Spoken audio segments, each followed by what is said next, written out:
It's always a pleasure to have you on this program. Bystanders at Newsstands on Flip TV. Hope you're good viewers. Michael Adekunle is taking you on today's edition of this program. Let's quickly check out what we have on the front page of the New Telegraph newspaper. Alright, Kukah, Buhari has pushed Nigeria to the brink. Kukah, Buhari has pushed Nigeria to the brink. With a very good writer here. Says North has worst indices of poverty, insecurity, destitution. Says North has worst indices of poverty, insecurity, destitution. President, I will fight menace, bring prosperity to Nigeria. I will fight menace, bring prosperity to Nigeria. PDP to UN, EU, democracy is dead in the country. PDP, that's the People Democratic Party, to United Nations and European Union, democracy is dead in the country. This can be found on the page 2 of the New Telegraph newspaper. Let's quickly move down to other stories here. CBN exempts 6 firms from forex ban on milk dairy products. NLC to federal government adopts new security strategy to end carnage. 11 travelers abducted as kidnappers demand 1.2 million naira ransom. 11 travelers abducted as kidnappers demand 1.2 million naira ransom. Forbes, Dangote retains Africa's wealthiest spot. Adenuga, Rabiu make top 20. Wow, that's a good one. Forbes, Dangote retains Africa's wealthiest spot. Adenuga, Rabiu make top 20. Moving on to other stories. World Bank accuses AFDB, debt banks, of worsening Nigeria's debt burden. Edo, bomb explosion rocks APC chieftain's house. In Edo State, bomb explosion rocks APC chieftain's house. Oshomole is a young agents of violence, says governor. All right, we have some pictures here. We can see at the right hand side the former first lady of Nigeria and the present, I'm talking about the current first lady of Nigeria, Aishat Buhari, on the front page of this journal. Also the ex-president of Nigeria, Goodluck Ebele Jonathan, and the incumbent president Muhammadu Buhari. Yeah, let's quickly read the story. Former First Lady Dame Patience Jonathan with the president's wife Aisha Buhari during Patience's visits to the villa yesterday. Okay, another one. Former President Goodluck Ebele Jonathan and President Muhammadu Buhari after a meeting at the presidential villa in Aso Rock. All right, these are the stories we have on the front page of New Telegraph. Let's quickly join our reviewers from our opinions. I'll be right back.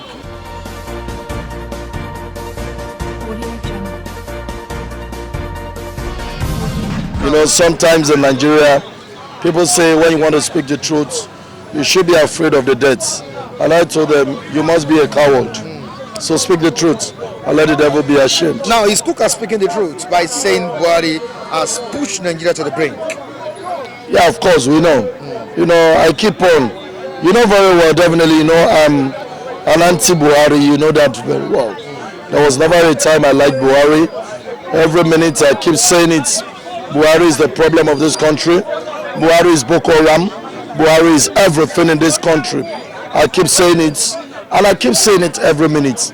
The truth is that Nigerians are beginning to realize now. This is something I've been shouting all this while. They are beginning to realize now. The other day I'm even surprised when I saw, it said Pastor Adegboye was protesting. These are people that were sitting in their office yesterday when I was making noise. What is Khan doing? But I'm glad and happy now that at least some people are beginning to come out. You know, I heard the other day that the Northern elders said Buhari is not that. Fine. Everybody's beginning to speak out. But I've been speaking out for long. I've been saying it for long. This Buhari is not functioning. This Buhari is Boko Haram. Okay, you just imagine in the military. I don't know whether you heard the military statement. They said, if you torture, if you're an army man who happens to torture a Boko Haram, then there's a problem. You understand? And I keep wondering, what kind of government is this? Okay, you send the armies to the battlefield to go and battle Boko Haram. Now you are telling them, if you torture the army, if you torture Boko Haram, there is a problem. What did I explain to you? It tells you that my president is Boko Haram himself. It's just quite unfortunate that in this country we don't think, we don't reason, we don't see things differently. We just put our heads together and just direct it on one side. But the truth is that with what is happening, you don't need any soothsayer to tell you your president is Boko Haram. Guiding, safeguarding Boko Haram. Every minute you try to make an inch to nail Boko Haram, is always there safeguarding them. Looking at the way things are going on in this country, there's no doubt that the country is in a disarray. You could see what happened in Ekiti State, bomb explosion. Also, Edo State, yesterday, bomb explosion. Everywhere, insecurity. What is the hope of Nigerians? The thing is, it's no hope of Nigerians. What is wrong with Nigerians? Let them remove this bastard out of the office. Simple. I mean, how long are we going to continue to curtail all this attitude? How long? Is he the only best person in the country? No. We are not content with his, we're not satisfied with his style of leadership. So we can equally remove him out of office. What I expect Nigerians to be talking now, to be saying now, is how they are going to remove the man from office. People in the National Assembly. That is exactly what I expect.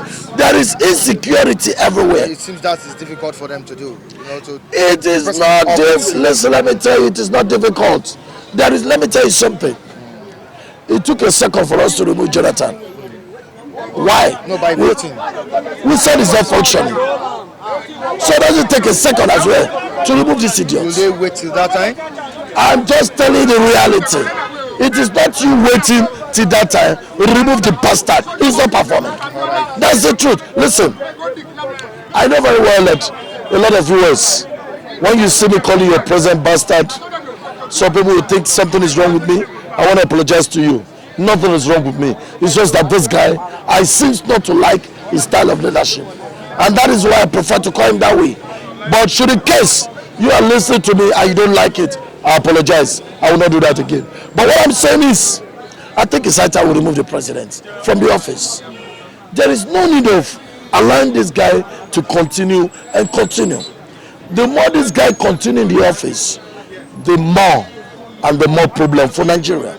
And that is why I want to say this. If you look at Nigeria 80s, lovely years.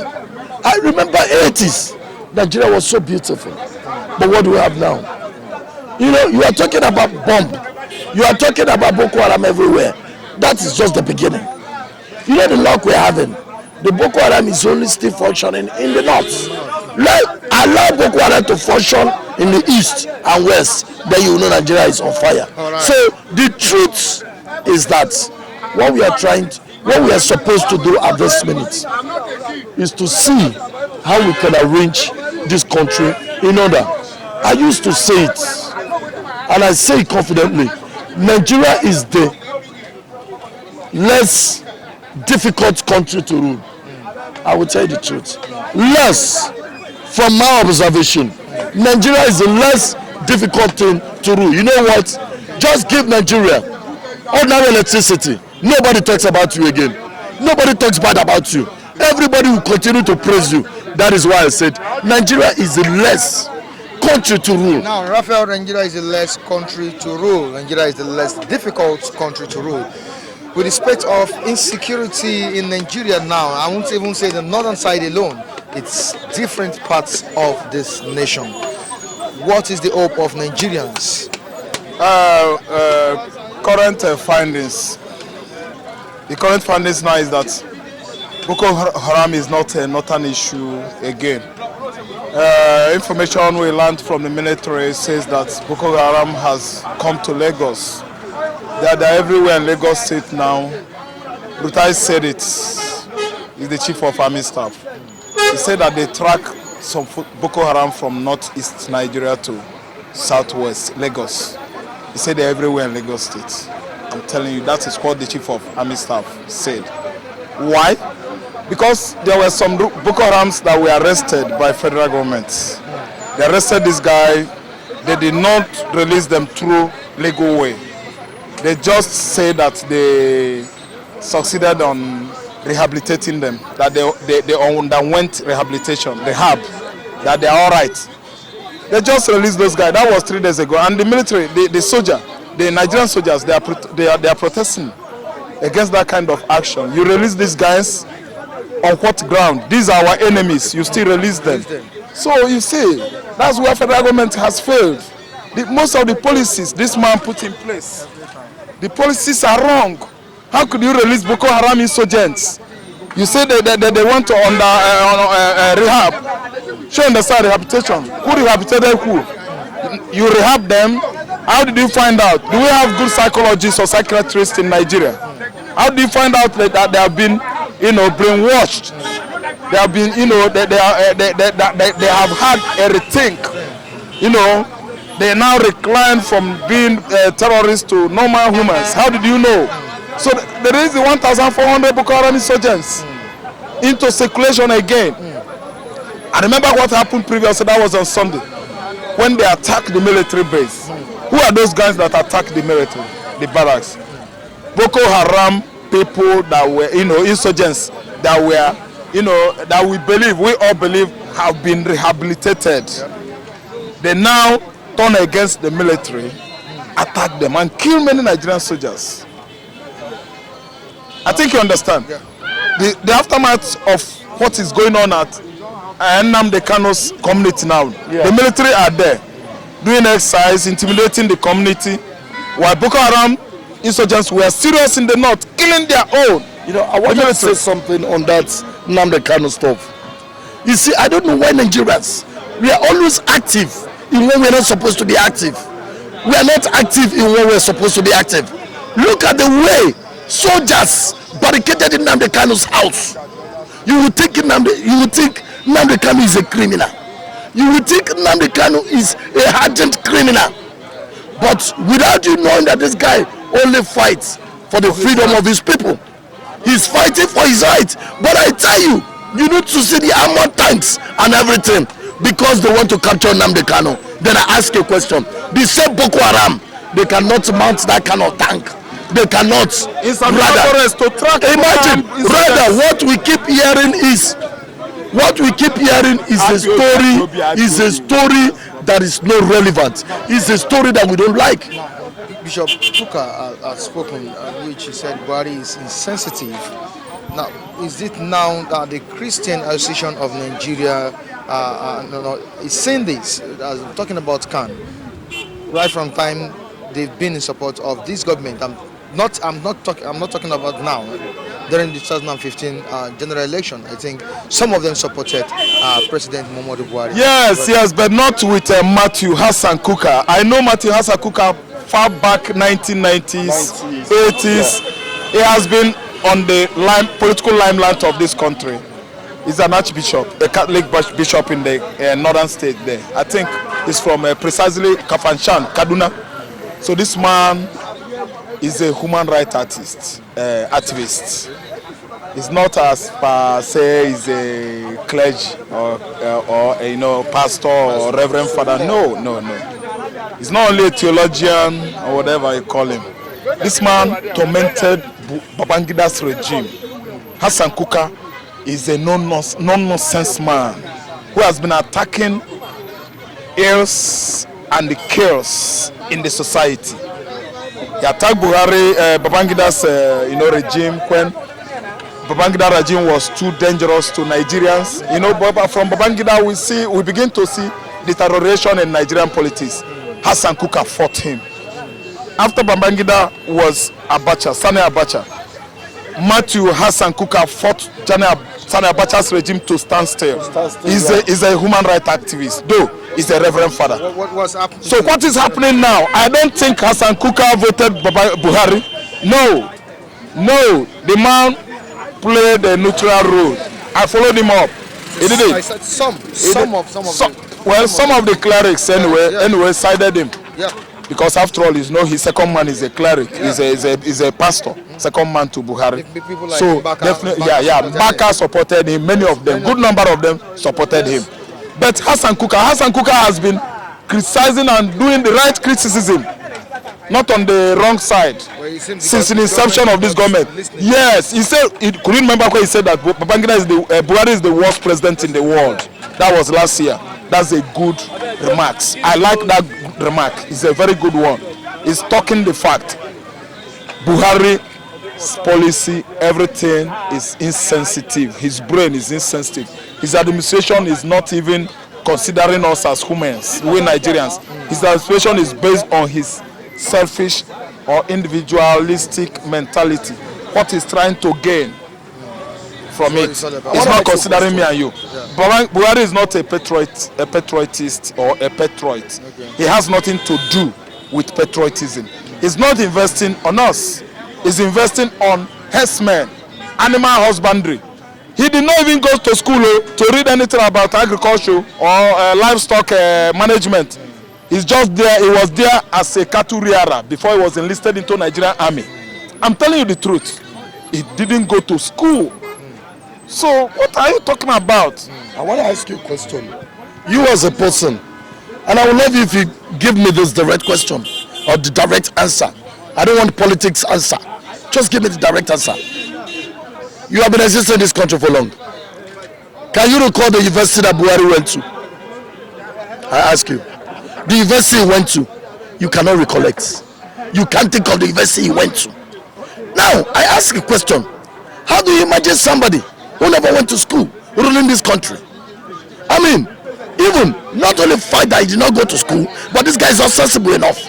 This is somebody who has been dealing with animals all his lifestyle till now. Now you expect such a person to rule where we have graduates of both medical and engineering in this country? What do you expect from such leadership? Now I tell people, listen, if they want it or not, Buhari did not go to school. For the fact that you did not go to school does not mean you should not use your common sense. Now your common sense, you could make this country work. I told you the other time that this country is the least. I tell you, when I say least country, they expect this to happen. You know what? I tell you, pick on electricity. Let Buhari give us lights. Nigeria will continue to seek that praise. We will not remember any other thing. That's why I told you that Nigeria is the least country you can rule. We will not remember that he did not give water. That light, we are okay. Nigeria will continue. Buhari brought light. Buhari brought light. That's why I said this country is the least country you expect to rule. Now, another thing is, this Buhari we are talking about, even when you look at his military background, I follow Buhari very well, even when he was in military.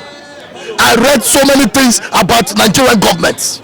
I was so much interested. I started reading about Nigerian government right from when I was 8 years. That's to tell you how passionate I was about Nigerian government. Now I want to tell you, right from even his military, Buhari is a fearful person. Forget about what we are saying. He's a fearful person from beginning to the end. Now what do you expect from a fearful man to rule a country? Is it possible? That is exactly what we are facing today. Now a lot of people will come out and tell you so many things that Buhari this, Buhari this. Let me tell you how a fearful man approach a problem. When a problem comes to the doorstep of a fearful man, he is always afraid to approach the problem, and that is how he has been approaching the problem of Boko Haram. Don't you think he has been following due process? He has not been following. Let me tell you something. You know what due process that you are talking about? You can't compare the civilian rule with the military rule. No, Oga, let me tell you something. If you are a civilian or a military level, let me tell you, like what you said, you can be a military guy. I rule the world as a civilian. I rule very well. I will tell you the reason. Listen, if you are a military man, you have a good mind. When you get there as a civilian, you can rule this country. But the problem is when you are there as just like Babi Yabo, the stupid man. I don't know why I don't like that man. You understand? He is a chronic military man, bloodshed military man. He doesn't give a damn. Now, when he got in as a civilian, what did you expect? We saw what he did. So that's to tell you that when you are bad, when you are as a military man, you get there as a civilian, you will be bad. But when you are good, as a military man, when you get there, you'll be bad. Let me tell you something. But you know the constitution is binding him. Just like what he said some time ago. Yes. He said he can't do the way he was doing during the military rule. He can't perform the way he used to perform. That is when due process of a thing comes in, is involved. You see what happened? When Buhari was a military man, Buhari was like an ice block. It was so cool. Cold as iceberg. Who was active then? Ask me. It was Tunde Diabo. We know. Buhari was not the one. He was not active. Active at all. The man was at the back door while Tunde Diabo was active, doing the whole job. You understand? So now that he has come in as a civilian, he must adhere to due process, constitution. So from that side, even let me tell you, we can't exonerate Buhari that he's doing the right thing because of constitution. No!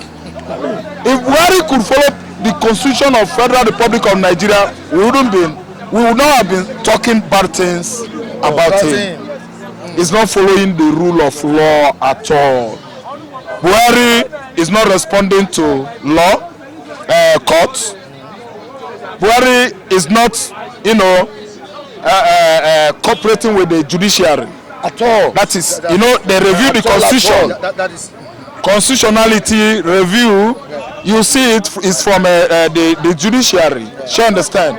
So for you to do well, you must make sure that you marry the executive. Your office is married with the judiciary well. Of course. Good marriage. You should manage two of you. You know how you manage yourself, so that you enforce the law. That's just it. Do you understand? So enforcement of the law will be active. And you know. Do you understand? But in a situation whereby you are too autocratic, you want to be authoritative. Everything is your office. When court gives order, you flaunt it. When this is too much. So what stops him from taking actions? Right. What is stopping him from taking action is that, let me tell you, dull brain. When a man is dull, you don't expect him to be an active husband to his wife. You don't expect him to be an active man of the family. A lot of things within the family should be dull. Buhari is dull. Buhari, I'm sorry to tell you this, is not an educated person. You need education to further anything you want to do in life. All right, and this is where we'll wrap it up on today's edition of Bystanders at Newstimes. Endeavor to join us next time as we bring you trending topic in Nigeria, also in the world. Michael Adekunle still remains my name. Of course, gentlemen here, Raphael, how are you doing? I'm fine. Thank you so much. Thank you for serving me this time around. All right, I can understand. Yes, sir. God bless you. Thanks for granting the interview. All right, viewers, have a good day. Bye.